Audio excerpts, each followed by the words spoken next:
The government have announced today plans to give mayors more financial powers in what they say is the biggest transfer of power from Westminster in a generation. Treasury sources say some metro mayors could end up with more money to spend if they grow their local economies and expand their tax bases. We spoke to Louise Haigh, the First Secretary of State. Today's announcement sets out a plan to make sure that every part of the country is covered by strategic authorities. Now, as you've said, part of these plans include allowing strategic authorities, which currently have mayors but not all need to retain their income tax and their business rates. And that in today's announcement will replace the funding that they get from central government. It means that in the future they will be incentivised to grow their own economy and they will be able to retain more of their tax rates as they grow. We've also heard this morning from Adam Handling, the Michelin star chef, who's criticised the parents of selfish little brats after children broke into a chicken coop at one of his pubs and smashed eggs. Another diner's dog attacked his chickens. So we're going to discuss this morning. Would you rather your local mayor delivered better public transport or gave you a tax rebate? Where do you draw the line on kids and dogs in pubs? And we'll also look at Kemi Badenoch denying she's a climate change denier and ask, are the public keener on net zero than politicians allow? But let's start with really this extraordinary story that's developed over the last 24 hours or so, and the person leading the way was the Times' Martin Ziegler, the chief sports reporter, who's found European football's 55 member associations voted to boycott World Cups, plural, the first one of which starts, the next one starts in about 6-7 weeks' time. Nikki, I'll start with you. This boycott it's been pretty universal, hasn't it, from the teams taking part in the World Cup. Do you think it's had the desired impact that we wanted? Because what we heard from FIFA this morning is saying no one's selling football and they're carrying on with the reforms at the consultation anyway. Well, I think like all these sort of potential U-turns, the organisation will carry on until they'll suddenly come to a screeching halt. And I'm sure that while publicly they'll say that they're going to continue, the boycotts and the heavy criticism, and as you say, it seems to be sort of universal, basically, from associations around the world, will undoubtedly be, I suspect, forcing a rethink. And it seems the whole thing seems extremely odd, and I think that even if a change is forced, and there's talk then about if that happens, is that Infantino will leave. Actually, I think that for the associations, the members of FIFA, they then need to ask, how did this come about? And I think that's something that they'll have to think about in the way that FIFA is governed. But yeah, I think the universal nature of outrage that FIFA are facing, the heavy criticism from UEFA members, the fact that basically if you don't have the European teams playing, then basically for the investors it becomes a very unattractive proposition, will, I'm sure, eventually force a rethink. But as I say, the question is, how on earth did they get there in the first place? Yeah, and still at this point, publicly at least, pushing ahead. Jack, we heard that sort of very brief piece of insight from David Bernstein, former chair of the English FA, who basically said he thinks the most likely outcome now is that they don't go ahead with this. What do you think empowered Infantino to feel so strongly that this was going to be the right course of action and everyone would come with him? Well, when we see leaders in organisations or countries get away with anything they want, eventually their ego gets out of control and their greed grows, and you end up in this kind of situation. And it's a remarkable situation during the World Cup, where his predecessor, probably the most corrupt individual ever in the history of international sport, was criticising him for the way that he was leading the World Cup. We saw in the World Cup footballers banned from training near the grounds where they were playing their matches. We saw the closeness to the American president, very unhelpful in an international sporting event like this. And in my head, I'm just comparing this with the situation in Glasgow this week. We've seen the Commonwealth Games on a reduced format and a very much reduced budget bring the city and sports fans together this week in Glasgow in a way that's just been joyous, and it showed the positive impact of sport for those taking part and for those watching. And football is the biggest of those sports, and it is absolutely tragic that FIFA have been corrupted in this way. I think this proposal is utterly shameless. We can see where the beneficiaries are going to be. And I think, well, it's good that UEFA have taken a stand, and that should probably, even on its own, kill this proposal. I also think it's important that they build the right bridges with the other continental football associations, and this becomes a global movement to stop FIFA being out of control. And I would also suggest that they build relationships with fans and get fans and maybe even sponsors as well to take a stand. If the sponsors were to start saying, no, we're not going to be involved in this way. This is not the competition that we wanted to be associated with, then I think FIFA really would have to rethink on top of the football implications. There is a consideration, Nicky, about why FIFA shouldn't be allowed to push ahead and try and make money and develop this thing and grow football and put on more matches and give fans more of what they want and all of these sorts of things. Perhaps this is the wrong vehicle. Is the principle wrong, though? Should FIFA not be a sort of commercially driven organisation in that way? Well, I mean, I think you can't put on large sporting events without some commercial input, and sponsorship is really important. But I mean, I think the sums we are talking about are obviously vast, and as Jack said, thinking about the fans, but also the grassroots, the clubs. I don't hear any of that in necessarily in what FIFA are talking about. I mean, they're talking about potentially. Well, we don't know what they would spend, but they're talking about. I think one of the speculations in the article today is potentially having more tournaments, basically, which are obviously huge money spinners, and so undoubtedly investing in the game of football. For the players changes lives, and it is an incredibly important collective endeavour. You look at the fans who follow their teams literally in the case of the World Cup around the world, but it is a very important thing for many people's lives, but I just it feels in this that the money involved that FIFA are moving away from the fans, as I say, away from the grassroots clubs. And I think so. Jack said, a very important word, which is Trump. And if you remember during the World Cup, if you think about where all this has come from, and you look at the Wednesday article in the Times this week, there was talk about FIFA having consulted the Trump administration about this plan. Well, why? Why would you consult, the US president? Which family member, potentially, who is named in the article, is going to be an investor? Is this why FIFA are doing it? Not to benefit the game and the clubs and the fans and grassroots, but because somebody has spotted an amazing investment opportunity, which is clearly what football is. But it's for the governing body to hold back and think about, actually, is that the right thing to do? Or actually, how do you preserve the best of the game? Yeah. Shall we go on to devolution? And we have got, I would argue, one of the godfathers of devolution in this country on our programme this morning, Lord McConnell. Albeit a slightly different. I was wondering what maybe Rosie had done a dissertation or something. No.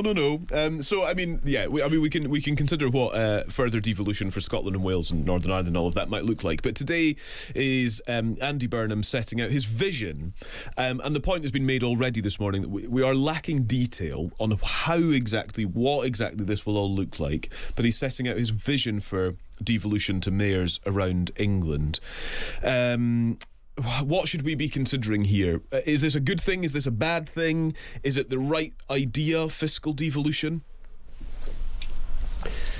Yes, it's not to be confused with legislative devolution, which is what you have in Scotland, Wales and Northern Ireland, where recognising the history, the national status of these places and so on, the ability to make laws is very different from the decentralisation of services and budgets, which is what's being proposed rightly, I think, for England. And I think probably, certainly in Scotland's case, there should be much more of this inside Scotland, although that's a matter for the Scottish Government and the Scottish Parliament.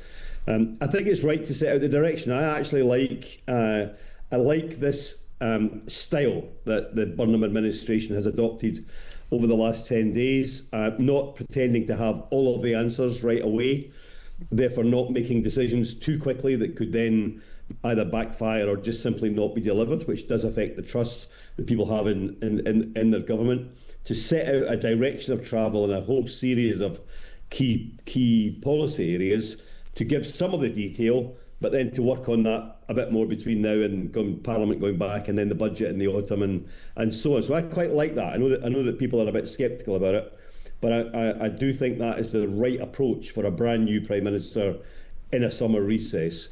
And I think this approach is solid. I hope they learn some of the lessons from Scotland. There were significant additional financial powers devolved to Scotland around about 2009, and then again around about 2015. And while those powers some of those powers have been used in Scotland, the accountability is not quite there, I don't think, in the population yet for those decisions. We saw confirmation this week that the way the tax powers have been used in Edinburgh by the SNP government has resulted in a reduction of the tax take. But I don't think very many people in Scotland would be blaming the Scottish government and the Scottish Parliament for there being less money available for services. So we've got to get the local accountability right. But I think that this is the right direction of travel. I'm pleased to see it covers more than just one department. Yeah. It's going to be a cross-government approach, and that it's going to involve money. And I think people like Ben Houchen should just be careful about the gimmicks. You know, I think if the Prime Minister manages to convince the public that some politicians can be serious, then those who are less serious and go for gimmicks might find that, well, that's been popular for the last 10, 15 years, it might not be the right approach for the next 10, 15 years. The idea is if you genuinely promote growth in your area, you'll have more money to spend. But Nikki, there are a lot of unanswered questions here. What about the areas that don't have a mayor, of which is 50% of Britain, pretty much, in England, sorry. Also, what happens to the areas that are poorer, so won't be able to generate the same amount of income? How much of income tax will those local mayors get? We don't have any clarity on any of that yet. Or, just to present another problem here, what happens if opposition mayors, so Conservative mayors or Reform UK mayors, want to do something very different, which they've sort of hinted at already, to say, oh, you're going to give us the income tax, or just give it back to our residents. If it's truly devolved and you've got autonomy with how you want to spend that money, a lot of those problems are going to come up. They are. I mean, firstly, look, I'm seeing Jack in a whole new Marlon Brando Godfather light this morning. And I like the distinction that Jack's drawn between legislative and fiscal devolution, and I think that's really important to reflect on. And look, Rosie, the questions you've asked are, absolutely the right ones, and I think that the Prime Minister has been very clear that this is going to be a government that is, absolutely going to advance the whole devolution agenda, and it's perhaps understandable that in the first thrust of the announcement, it's pretty high level, and lots of those detailed questions are to be worked out, and will particularly and the truth is that it's when legislation or the budget reaches Parliament, reaches the press, reaches the public, that's when those hard questions can't be ducked. But it's interesting that the poll on the Times website in the article is actually, I think when I voted, it was 56% in favour of fiscal devolution. So the public are along with this. But the point Jack raises about local accountability, which is, and I suppose your point about the areas that don't have mayors, well, I mean, actually, I guess what Andy Burnham and Louise Haig and others want is that places places that don't have mayors look at those places that do and say, we like what they're doing, we like that, please. So actually that is how you end up persuading parts of the country that they would like a mayor, or that actually having a mayor who has a clear idea about how to improve public transport or drive economic growth is something that they want to pursue, and so you sort of reach a tipping point whereby, and I think we're probably reaching that point with mayors, directly elected mayors and combined authorities, that actually that's the direction that the rest of the country is going to go in. I think it's really interesting that the article says that London's Sadiq Khan is actually slightly cool on all of this, where other mayors are more enthusiastic. So perhaps it does come down to regional differences of approach as much as the political nature of the mayor. Still with us, our pair of peers, Nicky Morgan, the former Conservative Education Secretary, and Jack McConnell, former Labour First Minister of Scotland. We're going to talk about Conservative policy now, because Kemi Badenoch has got herself into a little bit of a tangle over net zero. She is saying Conservative candidates standing for the deadline, people who want to stand with Conservatives, have got to agree with her on net zero. Today, she's taken pains to deny she's a climate change denier. It's real enough, she says, but insists scrapping the net zero target is the only way to bring down energy prices and grow the economy. Nicky, why has she been forced, do you think, to try and make this difference to say, look, doubting net zero doesn't make me a climate change denier? Where's her messaging gone wrong? Well, I think the fact that she's had to clarify this just shows the sort of the level of confusion, both perhaps about the policy direction of the Conservatives, but also I think probably the wider public understanding about what net zero actually means. And I think for many of the public who are not climate change experts, as you say, we can see the effects of climate change. We can see the wildfires, we can see the much heavier flooding and heavier rainfall that's happening, although clearly not at the moment. And so, people are living through, and you interviewed somebody earlier on about the impact of climate on food and on nature and on our food supply here in the UK. So we can see all these things happening. But I think probably what Kemi is trying to sort of explore is the fact that for many members of the public, the connection between that and net zero, what's it about, the whole decarbonisation thing. And I think successive governments have done a really bad job of explaining what actually is meant by net zero, by trying to decarbonise. And the thing that makes me most cross about all of this, and where I wish the Conservatives, because again it's successive governments, actually just in a typical British fashion, as usual, we actually don't recognise the progress that we've made. I was just looking up the Climate Change Committee's little later reports, and actually the UK, the greenhouse gas emissions in the UK have more than halved since 1990.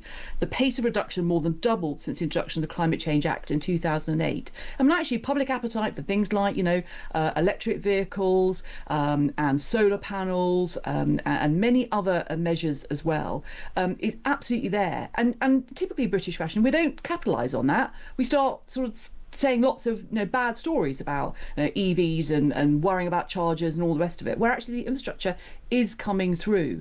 So I think for Kemi Badenoch, she's right to point to the costs on people's energy bills. And really interesting that BP have announced this morning that they are going to, I think, sell their North Sea oil operations, in spite of what the new Prime Minister has said. But actually, I think it's about just really bringing it home to people how decarbonisation connects with tackling climate change, whilst recognising that this is a cost and also the UK cannot do it alone. And Jack, we're having this conversation in amidst half of England is in drought, all of Wales is in drought. We've just been talking about wildfires. We're on the 4th heat wave we've had so far. I think there is genuinely some public confusion about net zero and climate change. Yes, I'm sure that's the case. And I actually I welcome this slight shift or at least clarification for a whole number of reasons. But one is that it should raise the level of debate because I think that we got ourselves into a ridiculously polarised debate between some policies that appeared to be not in the best interests of British citizens and British business and some policies that were just extreme at the other end and ignoring the fact that climate change and these devastating events were upon us. So if both leaders can come a little bit closer together and then we can have a proper debate about the implementation of the right policies to deal with this, I think that would be a very, very healthy position. There is no doubt that climate change is changing the planet, it's changing our country, it's going to have even more devastating impacts in the years to come. And we need to continue the progress that we have made. I think Nicky should get a medal for reading a climate change report over breakfast before 9 o'clock in the morning to contribute to your show. But I think getting across that detail is actually quite important, and this needs consistent leadership, preferably reasonably cross-party.